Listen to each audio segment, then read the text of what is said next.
এই পৃথিবীতে শক্তিগুলো যাদের আছে তারা পৃথিবীর মানুষের কাছে সবচেয়ে নিন্দিত। বিগতকালে শক্তি দিয়া যারা অধ্যত্ত করেছে, জুলুম করেছে মানুষের উপর, তারা আজকে নিজের বাড়িতেও শান্তিতে ঘুমাতে পারে না। এটা কেমন সম্মান? এই যে মানি, মাসাল, ম্যান্ডেট, মিডিয়া, এগুলো যাদের ছিল ওদের আগে পিছে পুলিশ দৌড়াইতো, ঠিক না? লাল গালিচার সংবর্ধনা দিত। আর এখন ওই পুলিশই তাদেরকে হ্যান্ডকাপ লাগায় চোরের মতো আদালত উঠায়। এই হচ্ছে সম্মান। আজ আছে, কাল নাই। ইল্লা মাশাআল্লাহ, আল্লাহ যাদেরকে চেয়েছেন তারা ছাড়া, অল্প সংখ্যক ছাড়া অধিকাংশ নেতাই হয় মুশরিকুন, নয় কাফিরুন, নয় মুনাফিকুন, নয় দুর্নীতিবাজ, নয় টাউটার। এটি হচ্ছে আমাদের দেশের ক্রাইসিস বা মূল সমস্যা।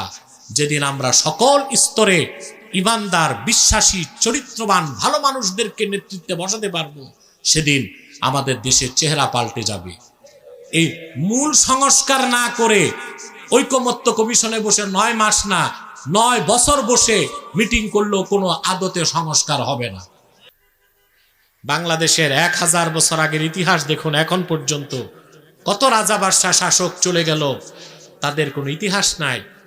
কিন্তু 800 বছর আগে শাহজালাল ইয়ামানি ইতিহাস সৃষ্টি করে গেছে। শাহ ফারহান, শাহ মাখদুম ইতিহাসকে রচনা করে গেছেন। শাহ কারামাত আলী জনপুরি রাহিমাহুল্লাহ ইতিহাস তৈরি করে গেছেন। তারাই হচ্ছে আসল রাজা বাদশাহ। দুনিয়াতে সম্মান, আখেরাতে মর্যাদা। সুবহানাল্লাহ। এটা হচ্ছে আসলটা, হচ্ছে তাকওয়ার পথে। সুবহানাল্লাহ।